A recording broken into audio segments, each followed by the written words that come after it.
भाजपा के खिलाफ फिर सड़कों पर उतरी कांग्रेस पार्टी। विपक्ष के खिलाफ दुष्प्रचार की सीमाएं लांघने का आरोप। जम्मू में किया प्रदर्शन, पुतला जलाकर निकाली भड़ास।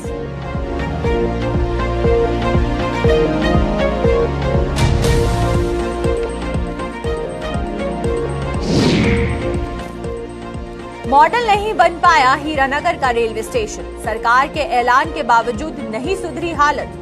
लोगों ने लगाया आंखों में धूल झोंकने का आरोप।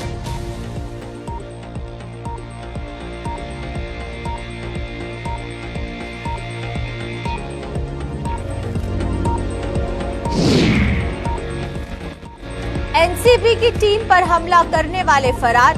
तलाश के लिए पुलिस जगह जगह दे रही दबिश। जानलेवा हमले में कुछ पुलिसकर्मी हुए थे घायल।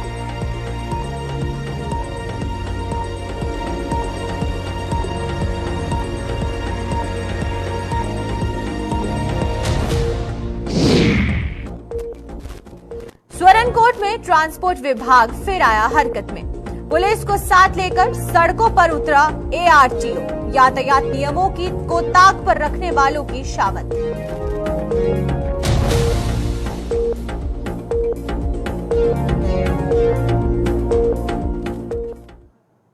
नमस्कार, जम्मू कश्मीर का खास बुलेटिन देख रहे हैं आप सब और मैं हूं आपके साथ पल्लवी जम्वाल। तो चलिए शुरुआत करते हैं आज के खास बुलेटिन की। सबसे पहले बात करेंगे कांग्रेस पार्टी की। कांग्रेस पार्टी एक बार फिर भारतीय जनता पार्टी के खिलाफ सड़कों पर उतर आई है। कांग्रेस ने अब एक बार फिर भाजपा पर अपने पीओ नेता राहुल गांधी की तौहीन करने का आरोप लगाया है, जिसके चलते देश भर के साथ साथ जम्मू में भी प्रदर्शनों का सिलसिला शुरू हो गया है। प्रदेश कांग्रेस कमेटी ने जम्मू में आज भाजपा के खिलाफ जोरदार प्रदर्शन करते हुए एक रोष रैली निकाली और भाजपा का पुतला जलाकर अपने गुस्से का इजहार किया। वहीं पर कांग्रेसियों ने आरोप लगाया है कि भाजपा अब ओछी राजनीति पर उतर आई है और वहीं पर उसने विपक्ष के खिलाफ दुष्प्रचार की सभी सीमाएं लांघ दी हैं। पूरा मामला क्या कुछ है, इस पर हमारे साथ तमाम जानकारी के लिए शिल्पा यहां पर ज्वाइन करेंगे। शिल्पा से जानेंगे कि आखिरकार क्यों भाजपा पर जो ये आरोप है वो लगाए जा रहे हैं। शिल्पा, पहला सवाल तो ये है कि कांग्रेस कह रही है कि दुष्प्रचार जो है वो भाजपा द्वारा किया जा रहा है। राहुल गांधी को लेकर उनकी जो छवि है उसको खराब करने की कोशिश की जा रही है भाजपा द्वारा और अब प्रोटेस्ट भी किया जा रहा है। पूरा मामला क्या है, पहले आप दर्शकों को वो बताएं। देखिए, भाजपा के ऑफिशियल अकाउंट पर, ट्विटर हैंडल पर एक पिक्चर के द्वारा जो है राहुल गांधी को रावण जो है वो प्रस्तुत किया गया, जहां पर काफी ज्यादा ये पिक्चर जो है वो वायरल हो रही है और इसी को लेकर कांग्रेस पार्टी की तरफ से जो है वो आज प्रदर्शन किया गया, जहां पे काफी ज्यादा आक्रोश और गुस्सा जो है वो नजर आया और साफ तौर पर कांग्रेस पार्टी का ये कहना है कि राहुल गांधी की यहाँ पर छवि खराब की जा रही है और कहीं न कहीं भावनाओं को यहाँ पर जो है वो ठेस भी पहुंचाई, क्योंकि एक पिक्चर के द्वारा जो है वो एक रूप जो है वो रावण का दिया गया है, जहां पर ये साफ तौर पर कहा गया कि ये आज के जमाने का रावण है। और जिस पार्टी की तरफ से काफी ज्यादा आक्रोश और गुस्सा नजर आया, जहां पर जेपी नड्डा का हाल ही में जेपी नड्डा की जो बयान जो है सामने आया, जहां पर उन्होंने कांग्रेस पार्टी को ये साफ तौर पर कहा कि जब कांग्रेस पार्टी का दौर था तो तब वो आम जनता को चूना लगाती थी, लेकिन जब से भारतीय जनता पार्टी आई है तब से काफी ज्यादा बदलाव जो है वो देखने को मिल रहा है। और इसी को लेकर कांग्रेस पार्टी के कार्यकर्ता लीडर जो कि काफी ज्यादा आक्रोश और गुस्से में नजर, उनका साफ तौर पर कहना है कि माफी मांगे, क्योंकि भावनाओं को यहाँ पर जो है वो चोट पहुंचाई गई है और कहीं न कहीं राहुल गांधी की छवि खराब करने की यहाँ पर कोशिश भी की गई है। और आपको ये भी बताते चले, उन्होंने ये भी आरोप लगाए, क्योंकि लगातार विपक्ष दल ये आरोप लगाते हुए नजर आता है कि चुनाव को लेकर भाजपा जो है वो काफी ज्यादा बौखला गई है, घबरा गई है और ये सब चीजें जो है वो भाजपा की तरफ से की जा रही है, क्योंकि भाजपा को चुनाव को लेकर जो है वो डर सता रहा है कि भाजपा इस बार हार जाएगी। और साफ तौर पर अगर दावे की बात करें तो भाजपा लगातार दावे करती है कि 2024 में जब लोकसभा चुनाव होंगे तो इस बार वो ज्यादा सीटों से जो है वो विजय हासिल करेंगे। तो इस बार जिस तरीके से पिक्चर के रूप में जो है वो प्रस्तुत किया गया है राहुल गांधी को, तो कांग्रेस पार्टी का साफ तौर पर कहना है कि माफी मांगे, क्योंकि छवि को खराब किया गया है। और लेकिन शिल्पा देखिए, सवाल यहाँ पर ये है कि शिल्पा, मेरा सवाल ये है कि सोशल मीडिया पर बहुत सी ऐसी टिप्पणियां हैं जो की जाती है, वो कांग्रेस द्वारा भी की जाती है, भाजपा द्वारा भी की जाती है, तो तो इस बीच सोशल मीडिया को आप कंट्रोल नहीं कर सकते, और अगर सोशल मीडिया पर कुछ इस तरीके की टिप्पणी की भी जा रही है तो तब ऑपोजिशन सड़कों पर है, लेकिन आम मुद्दों के लिए, आम जनता के मुद्दों के लिए ऑपोजिशन सड़कों पर नहीं आती है। तो इस बीच इलेक्शंस को बीच में घसीटना, पॉलिटिकल एजेंडा बताना इसको, और आम जनता को मुद्दे से भड़काना, ये दोनों ऑपोजिशन और रूलिंग पार्टी बखूबी कर रही है।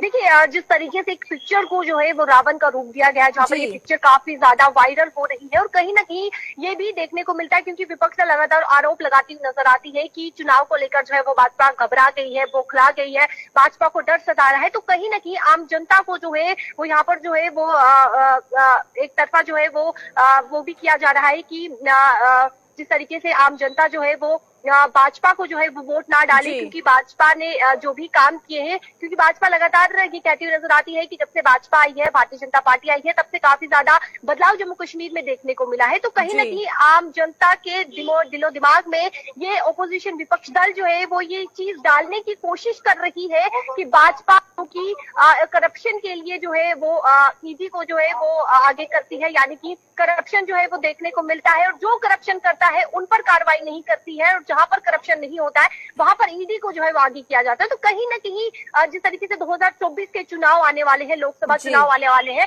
तो कहीं ना कहीं आम जनता को जो है यहाँ से भटकाने की कोशिश जो है विपक्ष दल जरूर कर रहा है।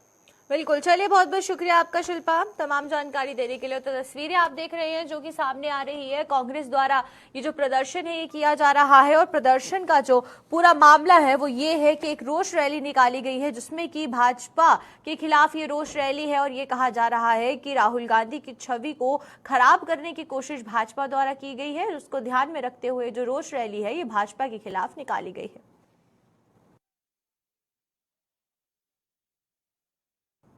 तो चलिए अब कठुआ की तरफ चलते हैं। कठुआ जिले के हीरानगर रेलवे स्टेशन को मॉडल रेलवे स्टेशन बनाए जाने के फैसले के बावजूद इसकी हालत में सुधार नहीं हो पाया है।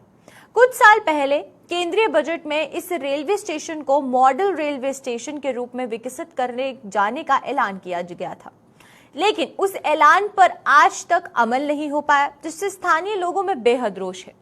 हीरानगर के लोगों की माने तो सरकार ने उनकी आंखों में धूल झोंकने का काम किया है, और यही वजह है कि इस रेलवे स्टेशन के दिन नहीं फिर रह पाए हैं। और आप तस्वीरें देख सकते हैं हीरानगर रेलवे स्टेशन की, जो हम आपको दिखा रहे हैं। इस रेलवे स्टेशन को एक बजट पेश किया गया था, और उस बजट में कहा गया था कि इस रेलवे स्टेशन को मॉडल एक रेलवे स्टेशन के तौर पर विकसित किया जाएगा, डेवलप किया जाएगा, लेकिन आज तक इस पर कोई काम नहीं चला। कितने साल हुए हैं ये बजट आए हुए और अभी तक कोई कदम क्यों नहीं उठाए गए? क्या कारण है इसके पीछे? और जब बात की जाती है इसके बारे में तो क्या कुछ बहानेबाजी होती है, वो जानना भी जरूरी है, क्योंकि अगर बजट पेश किया गया, सेंशन किया गया, एक अमाउंट अगर आया है तो उसकी एलोकेशन कहाँ हुई, कहाँ वो फंड्स गए, ये सब सवाल है।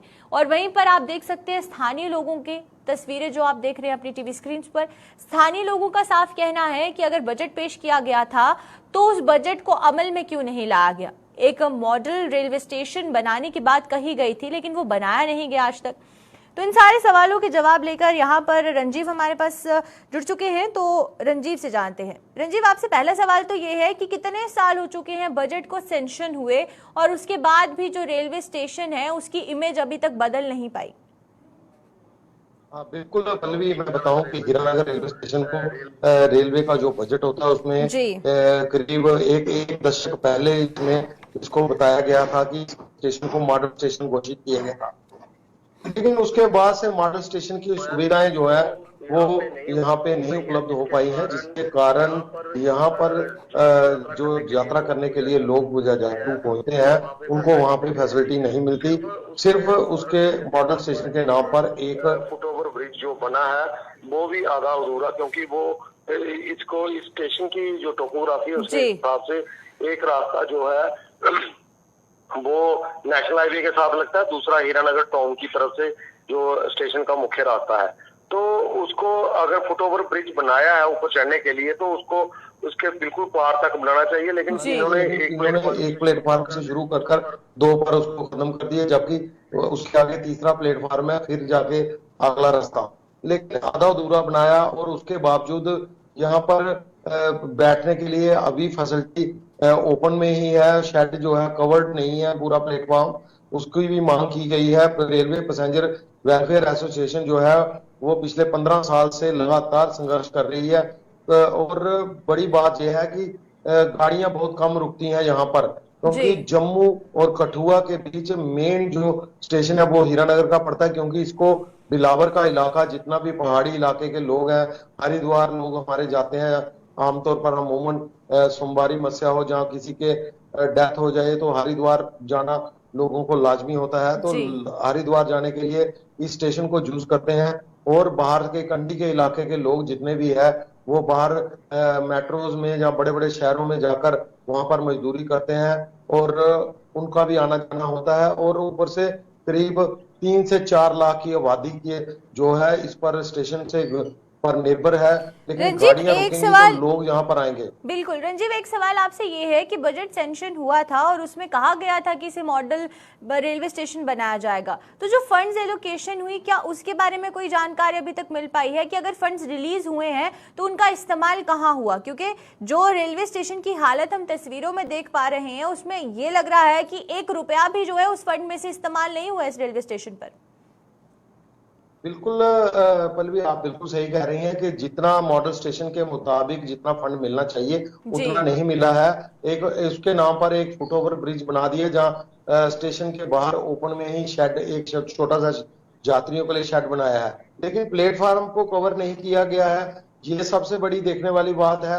और जो पैसे आते हैं साल में, जो बजट आता है उसमें थोड़े से पैसे आते हैं और थोड़ा सा काम किया जाता है। बाहर पार्किंग की सुविधा जो है वो बनाई गई है थोड़ी सी, लेकिन अभी तक वहां भी पार्किंग जो है वो ऑथोराइज नहीं है। आधी से ज्यादा जो पार्किंग है वो जो रेलवे पुलिस है वहां उन्होंने कब्जाई हुई है, जिसके कारण उनकी तारबंदी के अंदर है। लोगों को आने जाने में अपने वाहन वहां पर रखने के लिए काफी दिक्कतों का सामना करना पड़ता है पल्लवी। लेकिन रेलवे पैसेंजर वेलफेयर एसोसिएशन है जिसकी तरफ से आज ये प्रदर्शन किया गया, ये लगातार मांग कर रही है, संघर्ष कर रही है। इनके जो जनरल सेक्रेटरी विजय शर्मा, उनसे जब हमारी इस संबंध में बात हुई तो उन्होंने बताया कि रेलवे पैसेंजर वेलफेयर एसोसिएशन इस स्टेशन को अपग्रेड करने के लिए 15 साल से संघर्ष कर रही है। फिर जाकर उन्होंने दिल्ली तक बसों में भरकर यहाँ से लोगों को लेकर गए और रेलवे मंत्रालय में जाकर उनसे मिला और वहां से जाकर इसको मॉडल स्टेशन घोषित करवाया।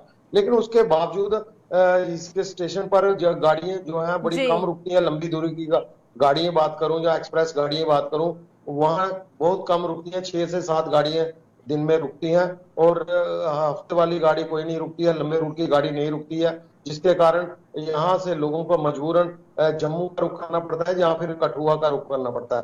तो पल्लवी, इसके कारण रेलवे पैसेंजर वेलफेयर एसोसिएशन जो है इसके लिए काफी देर से संघर्ष कर रही है, लेकिन अभी तक देखना ये होगा कि कितनी जल्द रेलवे प्रशासन हरकत में आता है और इनकी मांगों को सुन पाता है। बिल्कुल। एक आखिरी सवाल रंजीव आपसे ये लेना चाहूंगी कि अगर रोज के फुटफॉल की बात करें तो जैसे आपने बताया कि बसोली है या फिर हीरानगर है, आसपास के जो क्षेत्र के लोग हैं उनके लिए यही एक रेलवे स्टेशन है, तो उस बीच अगर ट्रेन यहाँ पर नहीं रुकती हैं और मॉडल टाउन का बजट, जो मॉडल रेलवे स्टेशन है उसका बजट घोषित किया गया था जी, तो फिर उसके बाद फुटफॉल को ध्यान में रखते हुए रेलवे एसोसिएशन ने आज तक काम क्यों नहीं किया इस पर? यही विडंबना है इस स्टेशन की, क्योंकि अगर कागजों में जहाँ बजट में जो मिनट्स मीटिंग होते हैं, बजट के मिनट्स हैं, उसमें अगर इसको मॉडल स्टेशन घोषित किया गया है, फिर उसके बावजूद यहाँ पर मॉडल स्टेशन वाली फैसिलिटी नहीं। आज तक मैं बताऊं कि यहाँ पर रिजर्वेशन का काउंटर नहीं है। अगर किसी ने कहीं जाना है, कोई रिजर्वेशन करवानी है, वो वाला काउंटर अभी वहां पे नहीं है। वहां पर रेलवे की तरफ से कॉन्ट्रैक्टर पे एक काउंटर खोला गया है, जो अपना रेलवे विभाग का काउंटर है वो नहीं है। इसके चलते भी लोगों को काफी दिक्कतों का सामना करना पड़ता है।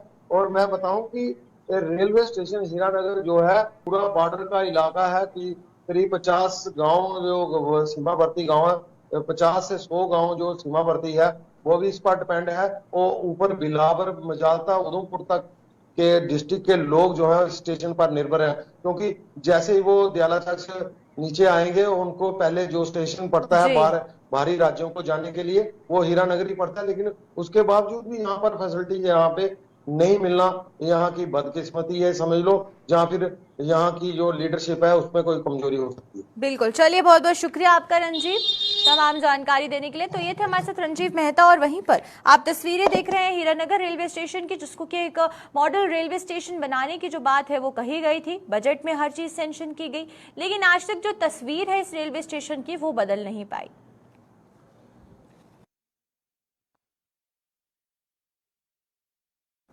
तो चलिए अब बड़ी ब्राह्मणा की बात करें। बड़ी ब्राह्मणा के सरोर अड्डा इलाके में बीती रात एनसीबी व पुलिस की टीम पर हमला करने वाले आरोपी अभी तक पुलिस के हत्थे नहीं चढ़ पाए हैं। आरोपियों की तलाश के लिए पुलिस ने मुहिम छेड़ दी और कई जगहों पर दबिश दी जा रही है। ड्रग तस्कर को पकड़ने पर कई एनसीबी व पुलिस की टीम ने जानलेवा हमला कर दिया था और जिसमें कि कुछ पुलिस वाले घायल भी हुए थे। इस खबर पर अपडेट के लिए हमारे साथ सांबा से हमारे रिपोर्टर ऋषि खजूरिया यहाँ पर ज्वाइन करेंगे। उनसे जानेंगे कि पूरी जानकारी क्या है। लेकिन देर रात जब ये खबर सामने आई, जहाँ पर ये बताया जा रहा था कि बड़ी ब्राह्मणा के सरोर अड्डा इलाके के में जब एनसीबी की टीम और पुलिस की टीम वहां पहुंची थी ड्रग तस्कर को पकड़ने के लिए, तो उस समय कुछ लोगों ने जो हमला है वो पुलिस और एनसीबी की टीम पर कर दिया। और उस बीच अभी तक इनको पकड़ने के लिए जो काम है वो किया जा रहा है, लेकिन कोई भी हिरासत में नहीं लिया गया है। इस पर अपडेट क्या कुछ आई है अभी तक, वो जानने के लिए हमारे साथ ऋषि यहाँ पर ज्वाइन कर चुके हैं। ऋषि, पहले तो जानना चाहूंगी कि पूरा मामला क्या कुछ है, कि क्या ड्रग तस्कर को पकड़ने की जैसे ही उनको इनपुट मिला वो वहां पर गए, तो ड्रग तस्कर को पकड़ा गया या ना नहीं पकड़ा गया, और जिन लोगों ने हमला किया है वो लोग कौन थे? देखिए, बिल्कुल सोर्सेज के हवाले से जो जानकारी मिल पा रही है कि जिस तरह से लगातार आप देख रहे हैं कि सांबा पुलिस इस समय जिला सांबा से ड्रग्स को खत्म करने के लिए जो अपनी कार्रवाई को अंजाम दे रही है, उसमें तमाम अलग अलग इलाकों से कुख्यात नशा तस्कर जो वो गिरफ्तार हो रहे हैं। इसी के साथ साथ समुदाय विशेष के कुछ ऐसे शरारती तत्व हैं जो इस इलीगल गोरख धंधे को कर रहे हैं। और इसी बीच जो एक जानकारी मिल पा रही है कि एनसीबी की टीम यानी नारकोटिक्स कंट्रोल ब्यूरो, उसी के साथ सांबा पुलिस की टीम जो है सरोर अड्डा इलाका जो कि हीरोइन चिट्टा ड्रग्स का ये हॉटस्पॉट माना जाता है, और यहीं पर एक तस्कर को गिरफ्तार करने के लिए ये टीमें यहां पर पहुंची हैं। और उसके बाद बताया जा रहा है कि ये ऑलमोस्ट पुलिस की गिरफ्त में, एनसीबी की गिरफ्त में ये ड्रग पेडलर जो है वो आ चुका था, लेकिन उसने शोर मचाया। वहां पर जो उनकी एक बड़ी तादाद वहां उनके लोगों की थी, उनकी कम्युनिटी की थी, तो वो लोग वहां पर इकट्ठा हो गए और उन्होंने जो वो पुलिस पार्टी के ऊपर, एनसीबी की टीम के ऊपर पथराव शुरू कर दिया, जिसमें 3 से 4 जो इसमें पुलिसकर्मी है वो जख्मी हुए हैं। और इसमें जिस तरह से पथराव किया गया है, तो हमें एसएसपी सांबा बिनाम तो जी की तरफ से ये पूरी जानकारी भी मिल पा रही है कि कुछ लोगों को जो है वो आइडेंटिफाई कर लिया गया है, शरारती तत्वों को, जिन्होंने ये पथराव किया, जानलेवा हमला जो है वो पुलिस पार्टी के ऊपर और एनसीबी की टीम के ऊपर किया है। लेकिन अब देखना यह है कि जिस तरह से पुलिस ने अपनी अलग अलग टीमें कॉन्स्टिट्यूट कर दी हैं इनको गिरफ्तार करने के लिए, और खासतौर पर जिसको टीम पकड़ने के लिए आई थी उसको जो है अब ज्यादा देर तक वो पुलिस की गिरफ्त से दूर नहीं रह सकता, उसको जो है वो रात को ही बताया जा रहा है कि शायद ट्रेस कर लिया गया है, उसे भी जल्द हिरासत में लिया जाएगा। और जो लोग जिन्होंने पथराव किया है, जो वहां पर एक बड़ी गैदरिंग वहां पर मौजूद थी रात के समय सरोर अड्डा इलाके में, तो उनको भी आइडेंटिफाई कर लिया गया। अब देखना है कि कितने जल्दी वो पुलिस की गिरफ्त में आते हैं। हालांकि हमें जानकारी मिल रही है एसएसपी सांबा बिनाम तो जी की तरफ से कि आज ही इस बड़ी कार्रवाई को जो वो अंजाम दिया जा रहा है, और उम्मीद है कि शाम तक जो है वो कुछ ना कुछ पुलिस के हाथ जरूर चीजें लगेंगी और पुलिस इस पूरे मामले को सुलझाएगी। लेकिन कहीं ना कहीं जिस तरह से 3 से 4 जो पुलिसकर्मी जिनको काफी चोटें आई हैं, उनका इलाज अस्पताल में चल रहा है और बताया जा रहा है कि वो फिलहाल जो वो बेहतर स्थिति में धीरे धीरे आ रहे हैं। अब देखना है कि पुलिस की और एनसीबी की और बड़ी कार्रवाई कहां पर देखने को मिलती है, क्योंकि जिला सांबा के कई ऐसे इलाके हैं यहाँ पर इस तरह की वारदातें देखने को मिलती है, नशा तस्करी को, खासतौर पर इंटरस्टेट स्मगलर्स के साथ जो वो कुछ यहाँ के ऐसे सप्लायर हैं, ऐसे डीलर हैं जिनका कांटेक्ट पंजाब या दीगर अलग अलग राज्यों में बड़े जो तस्कर हैं उनके साथ हुआ है, बड़ी मछलियां जो है उनके साथ हुआ है। तो एक नेक्सस का वांडाफोड़ लगातार उनकी तरफ से किया जा रहा है। एनसीबी की टीम जब यहां पर पहुंची पुलिस की नफरी के साथ साथ, तो एक इनपुट था, क्योंकि जो ऑलरेडी केस चल रहे थे उसी के तहत उस ड्रग पैडलर को, स्मगलर को गिरफ्तार करने जो वो ये टीमें आई थी यहाँ पर। लेकिन उसके बाद से जो इन्होंने पुलिस के साथ ऐसा किया है, जो पथराव किया है, स्टोन पेल्टिंग की है या जानलेवा हमला किया है, तो उसको लेकर ये जो तमाम शरारती तत्व बच नहीं पाएंगे। सवाल आपसे यहाँ पर ये है कि जिस तरीके से आप जानकारी दे रहे हैं कि जो सांबा पुलिस है वो लगातार जो ड्रग तस्करी हो रही है उसको लेकर रोकने का जो काम है वो कर रही है। अगर हम कुछ दिनों के आंकड़े की बात करें या फिर 1 महीने के आंकड़े की बात करते हैं, तो अभी तक कितने ऐसे मामले हैं जो सामने आए हैं और बड़ी खेप उनसे बरामद की गई है? देखिए, अगर फिगर को लेकर बात करूं तो मैं एग्जैक्ट फिगर तो आपको नहीं बता पाऊंगा, लेकिन फिर भी मैं आपको बताता चलूं कि 500 से ज्यादा जो तस्कर हैं वो गिरफ्तार किए गए हैं, जिसमें अगर महिला नशा तस्करों की बात कर लें, इंटरस्टेट स्मगलर्स की बात कर लें, या फिर लोकल एंड पर जो सप्लाई डीलर हैं या फिर कंज्यूम करने वाले हैं शरारती तत्व, इनकी संख्या है बीते 7 से 8 महीनों में। तो एक बड़ा नंबर सामने आया। इससे पहले आपको बता दें कि लगातार जब भी कोई ऐसी पुख्ता जानकारी पुलिस को मिलती है, पुलिस की टीमें यहां पर जो वो अलग अलग इलाकों में पहुंचती है, रेड करती हैं, हाइडआउट्स को बस किया जाता है, वहां से रिकवरी करते हैं। भारी मात्रा में जो हीरोइन ड्रग्स की खेप है ये पुलिस ने कई बार बरामद की है। आपको याद होगा कि रामगढ़ का रंगूर कैंप का इलाका, वहां से जो है एक बड़ी खेप जो वो रिकवर की गई थी। इसके साथ साथ अंतरराष्ट्रीय सीमा के हवाले से बात करें तो बॉर्डर पर भी कई बार बीएसएफ ने जो वो हीरोइन ड्रग्स की खेप रिकवर की है। तो एक बहुत बड़ा नेक्सस है। इस नेक्सस को किस तरह से बस करना है, पुलिस इस रणनीति को तैयार कर रही है और एनसीबी का इसमें एक अहम रोल माना जा रहा है, नारकोटिक्स कंट्रोल ब्यूरो का, कि जब भी कोई ऐसी पुख्ता जानकारी मिलती है तो एनसीबी की टीमें जो वो रेड करती हैं। और ये भी एक पुख्ता जानकारी थी सरूर अड्डा जो हॉटस्पॉट है यहां को लेकर कि यहां पर ड्रग स्मगलर जिसको गिरफ्तार करना था। तो उसके बाद जब इस तरह की ऐसी चीजें देखने को मिलती है तो मैं आपको बता दूं कि पुलिस का मोराल, एनसीबी का मोराल बिल्कुल भी डाउन नहीं हुआ है। वो अपनी कार्रवाई को अंजाम देंगे और आज शाम को ही एक बड़ा अपडेट जो वो जरूर जो वो सामने आएगा, जिसको लेकर ये पता चल पाएगा कि तमाम ये शरारती तत्व जो है पुलिस की गिरफ्त में आ चुके हैं। बिल्कुल, चलिए बहुत बहुत शुक्रिया आपका हमारे साथ जुड़ने के लिए ऋषि। और जिस तरीके से ऋषि ने जानकारी दी है कि देर रात एक ऐसा मामला सामने आया था जहां पर एनसीबी और पुलिस की टीम के ऊपर जो हमला है वो किया गया था, जिसके बाद से अब हर जगह पर दबिश देना शुरू कर दी गई है, नाके लगाए गए हैं, उन लोगों को पकड़ने की जो कार्यवाही है वो हो रही है। और जिस तरीके से ऋषि ने कहा कि जल्द ही इस पूरी खबर को लेकर कोई ज्यादा बड़ा अपडेट जो है वो सामने आ सकता है।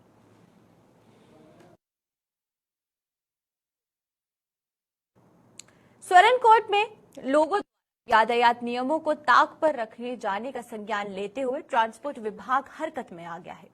सड़कों पर नाबालिगों द्वारा 2 पहिया वाहन व गाड़ी दौड़ाने के साथ साथ स्वर्ण कोर्ट में बाहरी राज्यों के वाहनों की शिकायतें मिलने पर इंचार्ज एआरटीओ अंजुम बशीर ने आज पुलिस को साथ लेकर वहां पर एक बड़ा अभियान चलाया। इस खबर पर अपडेट के लिए हमारे साथ हमारे संवाददाता आकाश मलिक यहां पर ज्वाइन करेंगे। लेकिन जिस तरीके से ट्रैफिक विभाग पूरी तरीके से एक्टिव नजर आ रहा है और ट्रैफिक विभाग के होते हुए जो बड़ी कार्यवाही है वो होती हुई नजर आ रही है, कुछ गाड़ियों को सीज किया जाता है, कुछ गाड़ियों को चालान काटे जाते हैं और हिदायत देकर भी कुछ लोगों को छोड़ा जाता है। तो तमाम जानकारी के लिए आकाश हमारे साथ यहाँ ज्वाइन कर चुके हैं, तो आकाश से जानेंगे। आकाश, पहले तो आपसे जानना चाहेंगे कि जिस तरीके से एक बहुत बड़ी कार्यवाही यहाँ होती हुई नजर आ रही है, अब जो ट्रैफिक डिपार्टमेंट है वो पूरी तरीके से सतर्क हो गया है, एक्टिव होता हुआ नजर आ रहा है, तो अभी तक कितनी ऐसी गाड़ियों को सीज किया गया है या जो कार्यवाही है वो उन गाड़ियों पर की गई है, और ज्यादातर जो माइनर केसेस है उन केसेस में क्या किया गया? जी मैं आपको बताता चलूं, ये जो है एआरटीओ पुंछ की तरफ से एक स्पेशल इन्फोर्समेंट ड्राइव जो है स्वर्ण कोर्ट में चलाएगी, जिसमें जो 70 व्हीकल्स को जो है डॉक्यूमेंट्स, विटनेस वगैरह जो भी है इनको चालान भी किया गया और उसके 70 उसके साथ साथ 7 व्हीकल्स को जो वायलेशन करते हुए पाए गए उनको चालान भी किया। उसके साथ साथ एक बाइक को यहाँ पे सीज भी किया गया। एयर पुंछ अंजुम बशीर खटक ने आज जो है स्वर्ण कोर्ट के डिफरेंट इलाका में जो है उसका दौरा किया और उसके साथ साथ मैं आपको ये भी बताते चलूं तमाम पार्किंग्स जहां से जो है गाड़ियां चलती हैं उनका भी दौरा किया। और उसके साथ साथ मैं आपको ये भी बताता चलूं कि कई जगह से जो कंप्लेंट्स आती थी जो है रेंसेस के किराए को लेके लिए, उस पर भी बात की गई। और इस वक्त भी जो है पूरे इलाके में स्वर्ण कोर्ट तहसील में जितने भी इलाके हैं तमाम जगह पे डिफरेंट जगह पे नाका लगा के कार्रवाई की गई है। जी बिल्कुल, आपसे ये जानना चाहूंगी कि जिस तरीके से आए दिन कार्यवाही होती आई है और व्हीकल सीज होते भी हैं, तो क्या इससे कुछ ट्रैफिक व्यवस्था में सुधार हो पाया है अभी तक? हाँ जी, उस हवाले से बताऊं सुधार तो होता है, लेकिन लोगों की तरफ से कोऑपरेशन जो है काफी जो है कोऑपरेशन नहीं किया जाता। उनने पेरेंट्स से भी कहा है कि अपने बच्चों को जो है विदाउट हेलमेट और विदाउट जो है लाइसेंस जो गाड़ी ना चलानी दी जाए। और वहीं पे पब्लिक की तरफ से भी इस जो है ये आज की ड्राइव पे जो है एक एप्रिशिएटेबल कहा गया है एआरटीओ पुंछ के लिए। जी चलिए, बहुत बहुत शुक्रिया आपका आकाश तमाम जानकारी देने के लिए। तो ये थे हमारे साथ आकाश मलिक। और जिस तरीके से आकाश ने बताया कि बहुत से ऐसे व्हीकल्स हैं जिनको सीज किया गया है और खासकर वो लोग, वो बच्चे जो कि माइनर हैं और वो गाड़ियां चला रहे हैं, उन पर भी उनके पेरेंट्स को भी जो एक एडवाइस है वो दी गई है डिपार्टमेंट द्वारा।